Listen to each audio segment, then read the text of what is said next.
In the quiet hallways of Horizon Academy at Marion Oaks, the role of a teacher is defined by a clear, unshakable boundary of protection. But in early 2025, that boundary didn't just blur, it vanished. What began as a cool teacher persona on a digital gaming app spiraled into a series of redacted reports. A 13-year-old student missing entire days of curriculum while sitting in a locked classroom, and a school resource officer realizing that the weird rumors circulating among the 8th graders were actually the blueprint of a predator. For more true crime stories like this, hit the subscribe button. Horizon Academy is a middle school in Marion County, Florida, serving students from 5th through 8th grade. Like many schools facing staffing shortages, they relied on ESS, a third-party agency, to provide long-term substitutes. In late 2024, they hired 24-year-old Diane Lee Torres. On paper, Torres was qualified. She had passed the mandatory national criminal background checks and fingerprinting. She was an artist, soft-spoken, and quickly became a favorite among the students who felt they could relate to her younger energy. However, by December 2024, barely a month into her tenure, the first red flag appeared. The school administration received reports that Torres was communicating with students on Discord. For those unfamiliar, Discord is a platform primarily used by gamers for real-time chat, video, and screen sharing. While it is a common tool for teenagers, it is strictly prohibited for staff-to-student communication in the Marion County School District. Dr. Austin, the school's assistant principal, confronted Torres. The substitute was formally disciplined and warned. All communication with minors must remain professional and through approved school channels. For a few weeks, it seemed the message had been received. But behind the scenes, the digital connection hadn't stopped. It had simply moved deeper into private servers. By February 2025, the weirdness students had whispered about moved from the digital world into the physical classroom. It was February 21st, 2025. The school day was barely 2 hours old when a school resource officer, SRO, was summoned to the front office. The atmosphere was heavy. A student had come forward with a report that was impossible to ignore. The student claimed that the day prior, during 5th period, they walked into Torres's classroom and witnessed a scene that stopped them cold. A male student was lying with his head in Torres's lap while she massaged his scalp. The SRO, Deputy Rafferty, began the process of sounding the alarm. The first step was to identify the student in the lap.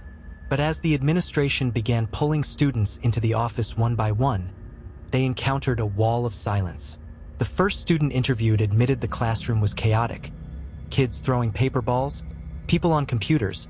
But when asked if anyone was sitting on the teacher's lap, the answer was a flat no. Nothing super weird ever happens, the student told the officer. But the investigators knew better. They weren't asking based on a hunch. They were asking because multiple reports were starting to converge. When the SRO shifted the line of questioning to Discord, the student's demeanor changed. The mention of the app acted as a trigger. The school knew Torres had been disciplined for this exact behavior months earlier, and now they needed to know if those digital messages had turned into a physical safe haven for a student who wasn't even supposed to be in her room. The tension in the office spiked when the SRO turned to the school's security footage. What they found on the DVR didn't just confirm the student's report, it revealed a massive security breach. A student, later identified as a 13-year-old boy, was seen entering the hallway near Torres's room at 10 a.m. He didn't leave for lunch. He didn't leave for his other scheduled classes. He remained inside that classroom for over 6 hours, finally exiting the building alongside Diane Lee Torres at 4:21 p.m. As the realization set in that a child had essentially disappeared within the school walls under the watch of an adult, the SRO prepared to interview the boy at the center of the footage. But as the 13-year-old walked into the room, he wasn't acting like a victim. He was acting like a protector. The boy sat down, looked the officer in the eye, and delivered a chilling defense of the woman who had kept him hidden for 6 hours. "You're trying to make her seem like a pedo. She's really not." But as the officer glanced at the boy's phone sitting on the table, a single notification from Discord popped up, threatening to dismantle the boy's loyalty and reveal exactly what was happening when the classroom door was closed. For more true crime stories like this, hit the subscribe button. The interview with the 13-year-old student at Horizon Academy was a masterclass in the psychological complexity of grooming. While the school resource officer, SRO, looked for signs of a crime, the boy saw only a friendship he felt the need to safeguard. He admitted to making a fake pass to spend the entire day in Torres's room, a move he claimed was entirely his idea. He dismissed the head in lap incident as a moment of being hella tired, arguing that other teachers at the school were far worse because they used profanity. "It's not that weird nowadays," the boy insisted. To him, the digital age had flattened the hierarchy between adult and child. If he could play games with people online, why couldn't he do the same with his teacher? He confirmed they communicated on Discord every 2 days, but he was adamant that the conversations were strictly about gaming. However, the SRO's experience told a different story. In the boy's desperate defense of Torres, his insistence that she had a girlfriend and doesn't like kids like that, the officer heard the rehearsed talking points of a child who had been coached, or who had deeply internalized a narrative provided by an adult. The officer made the difficult call to the boy's father, who was already hearing fragments of the story from his daughter. The father's reaction was one of immediate protective instinct. Unlike his son, he didn't see a cool teacher. He saw a 24-year-old woman targeting his 13-year-old child. He gave the sheriff's office consent to seize the boy's phone for a forensic extraction. It was here that the gaming narrative began to crumble. Forensic experts from the Marion County Sheriff's Office Sex Crimes Division began the painstaking process of recovered deleted data. Although the boy had attempted to scrub the history, the Discord servers retained the metadata. The investigators found that on February 11, 2025, Torres had sent the boy an attachment that he refused to show his friends. In the chats, the boy mentioned that his friends didn't even know what R34 and hentai are. For the investigators, these weren't just slang terms. They were evidence of the material being used to desensitize the victim. Rule 34 is a notorious internet adage stating that if something exists, there is a pornographic version of it. Hentai refers to sexually explicit Japanese manga and anime. By introducing these concepts into their gaming chats, Torres had moved the relationship from the classroom to a hypersexualized digital space. The smoking gun in the digital records appeared in a message dated February 18th, 2 days before the classroom incident. The boy messaged Torres, saying, "Anyway, I told you my hair was fluffy." Torres replied, "Yeah, your hair was super fluffy and soft." This exchange proved to the investigators that the head massaging in the classroom wasn't an isolated moment of a teacher comforting a tired student. It was a continuation of physical contact that had already been established. On February 21st, after the school had started its internal investigation but before the police had made a move, Torres realized the walls were closing in. She sent a frantic message to the boy, "Delete everything in our chat that is NSFWRN. Not safe for work right now, and get rid of anything crazy or regarding craziness." The boy confirmed he had, adding that they have a lot to delete. The digital trail didn't stop at one-on-one messages. Investigators located group chats where Torres, the adult authority figure, was allegedly discussing sexually explicit topics with multiple minors. The language used was so graphic that it was largely redacted from the public incident reports, deemed too explicit for standard court documentation. While the digital evidence was being compiled, the school moved swiftly. Diane Lee Torres was fired in February 2025. She left the school, perhaps believing that her termination was the end of the ordeal. She spent the next 3 months in a state of suspended animation, waiting for a letter or a knock on the door that she told herself might never come. In May 2025, that knock finally arrived. Torres agreed to sit down with detectives, confident that she could explain away the art and the jokes. She began the interview with a smile, admitting she was a virgin who was too scared to have sex. But as the detective leaned forward and began quoting her own deleted Discord messages back to her, the innocent artist persona began to fracture into a full confession of physical encounters that took place far away from the school's security cameras. For more true crime stories like this, hit the subscribe button. By the time Diane Lee Torres sat in the interrogation room in May 2025, she seemed almost relieved to talk. She explained to detectives that she was from Philadelphia and was unfamiliar with Florida's DCF, Department of Children and Families, thinking they were just like the CPS she knew back home. She initially tried to frame the head in lap incident as a lapse in judgment involving a student with a headache. "I just kind of left him there," she claimed. But as the interview progressed, the detectives shifted the focus away from the school and toward her life outside of Horizon Academy. They asked about her art. Torres claimed she only sent drawings to students because they asked her to. But when the detective asked if she had ever met the 13-year-old boy IRL, in real life, outside of school, the story took a dark turn. Torres admitted that she had picked the boy up in her mother's car. She claimed they went to get food at Wawa, but the real destination was much more secluded. The local trailheads in Marion County. It was here, parked in the car or walking off into the woods, that the relationship moved from digital dating to physical contact. "If I had to put it lightly," Torres told the detective, "we kind of started a thing, basically dating." She detailed a conversation where the 13-year-old allegedly told her he liked her. According to Torres, she initially brought up the age gap, saying she preferred to date people of age, but she claimed the 13-year-old was persistent, asking if she would date him when he grew up. "We went back and forth until we both came down to an agreement," she said. That agreement was a 24-year-old woman entering into a romantic and sexual relationship with a middle school student.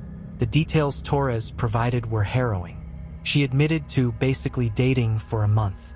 She described physical acts including kissing his neck, his face, and holding hands. But then she went further. She admitted to sending the boy lost counts of nude photos, full-body images of herself. In return, she claimed the 13-year-old had sent her at least 30 nude photos of himself. Despite these admissions, Torres maintained a bizarre cognitive dissonance. She repeatedly told the detective she was a virgin and was too scared to have sex, citing a bad immune system and bad anemia as reasons she wouldn't engage in full intercourse. She claimed she didn't want to accidentally end up passing out during the act. However, the fine line she claimed to maintain was non-existent. She admitted that while they joked about pegging on Discord, the physical reality involved her performing oral sex on the 13-year-old at the trailhead on at least 2 separate occasions. She also admitted to manually masturbating him in her car. "I wanted to make sure what you were meaning," the detective said, maintaining a calm exterior while Torres described the mechanics of the abuse.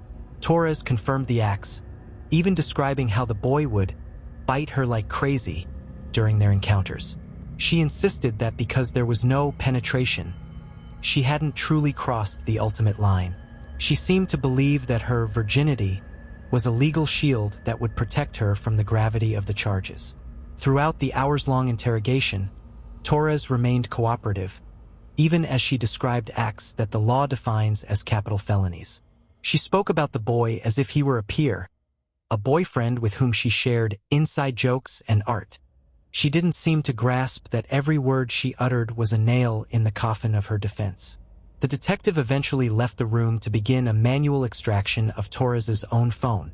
For hours, Torres sat alone in the interrogation room, occasionally checking her reflection or shifting in her seat, seemingly unaware that her life as she knew it was over.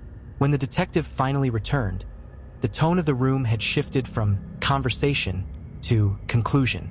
He didn't ask any more questions about Wawa or the trailhead. Instead, he pulled out a pair of handcuffs and delivered a piece of information that drained the color from Torres's face. The charges weren't just about the head in the lap. They were about the 17 counts of child pornography and sexual battery that the forensic team had just pulled from her device. For more true crime stories like this, hit the subscribe button. The final moments of the investigation into Diane Lee Torres were a stark contrast to the cozy classroom environment she had tried to create. As the detective returned to the interrogation room, he informed her that she was being placed under arrest. The charges were staggering: 17 criminal counts in total.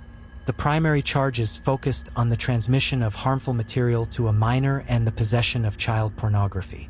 The detective clarified for her that because the victim was only 13 years old, any nude images, whether sent by her or received from him, fell under the legal definition of child sexual abuse material.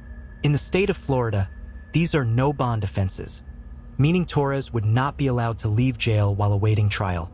The specific breakdown of the charges painted a picture of a prolonged and systematic grooming process, cruelty toward a child, for the psychological impact and the breach of her duty as an educator, lewd and lascivious behavior, covering the physical contact in the classroom and at the trailheads, transmission of harmful material, for the Rule 34, and hentai images sent via Discord, sexual battery, added later as the full extent of the physical acts was corroborated by forensic evidence.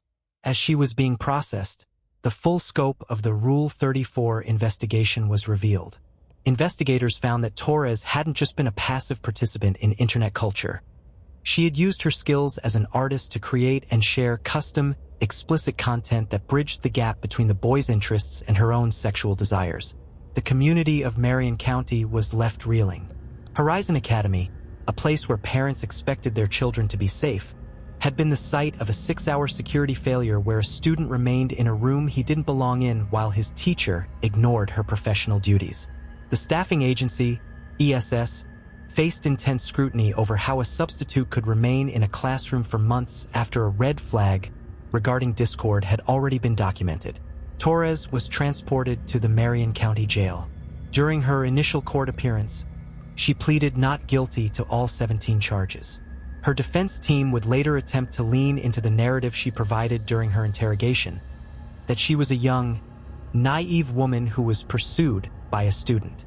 However, the prosecution's evidence, backed by thousands of pages of Discord logs and her own recorded confession, told a different story. One of an adult who ignored multiple warnings to stop contacting children. The 13-year-old victim's life was forever changed.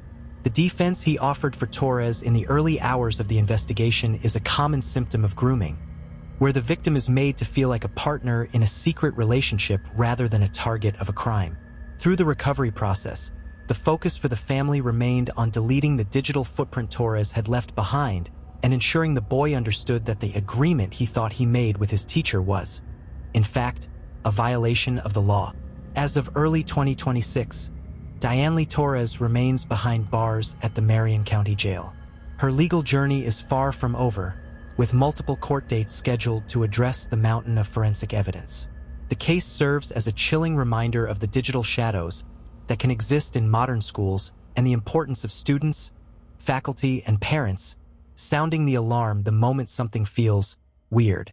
The art Torres once used to connect with her students is now part of the permanent evidence file of the Marion County Sheriff's Office. The classroom at Horizon Academy has a new teacher, and the school has implemented stricter protocols regarding digital communication and student tracking. But for the victim and the students who witnessed the head in the lap incident, the memory of the substitute who went far beyond teaching remains a sobering lesson in the reality of grooming in the digital age. The case of Diane Lee Torres is a closed chapter at the school, but for the legal system, the reckoning is only just beginning. And as always, you've been watching True Crime Story Vault, where every story is told with facts, clarity, and respect for the people affected. If you want to see more fact-based true crime stories like this one, make sure you subscribe, like, and share your thoughts in the comments. Until next time, remember, the truth is never buried.